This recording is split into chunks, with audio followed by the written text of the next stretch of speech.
കേരളത്തിൽ എന്നെപ്പോലെ ചൂട് കൊണ്ട് കഷ്ടപ്പെടുന്ന എത്ര പേരുണ്ട്? ഏതൊക്കെ ഡിസ്ട്രിക്റ്റുകളിലാണ് അതികഠിനമായ ചൂട്? പാലക്കാടുകാരൊക്കെ ഉണ്ടെങ്കിൽ ഒന്ന് കമൻറ്റ് ചെയ്യാട്ടോ. അവിടുത്തെ ചൂട് എങ്ങനെയാണെന്ന്. തിരുവനന്തപുരത്ത് എന്ത് പറഞ്ഞാലും സഹിക്കാൻ പറ്റാത്ത ചൂടാട്ടോ.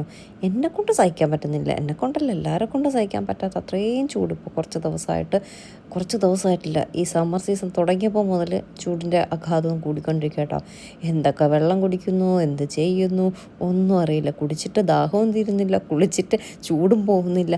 അമ്മാതിരി കിടന്ന് ബുദ്ധിമുട്ടിക്കൊണ്ടിരിക്കുക കേട്ടോ. സത്യം പറഞ്ഞാൽ ഇപ്പോഴത്തെ ചൂട് എ സിയിൽ പോലും ഒതുങ്ങുന്നില്ല. എ സി ഇട്ട് കുറച്ച് കഴിയുമ്പോൾ വീണ്ടും ചൂട് തന്നെ കേട്ടോ.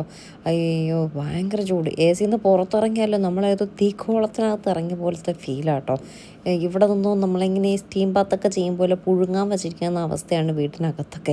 എൻ്റെ അമ്മ കിച്ചണിലൊന്നും നിൽക്കാൻ വയ്യ, വീർത്തിങ്ങനെ ഒലിച്ചുകൊണ്ടിരിക്കുക കേട്ടോ. ഞാൻ എന്താ ഈ വഴിച്ച് നക്കുന്നതെന്ന് ചോദിച്ചാൽ ചെമ്മീൻ വറുത്തതാട്ടോ. അപ്പോൾ ഒന്ന് ഇങ്ങനെ വറുത്തുകൊണ്ടിരുന്നപ്പോൾ വെറുതെ ടേസ്റ്റ് നോക്കാനായിട്ട് തോന്നി. അങ്ങനെ ടേസ്റ്റ് നോക്കിക്കൊണ്ടിരുന്നപ്പോഴേക്കും വേദം വന്നൊരു വീഡിയോ എടുത്തു. എന്നാൽ പിന്നെ അതവിടെ കിടക്കട്ടെ എന്ന് ഞാനും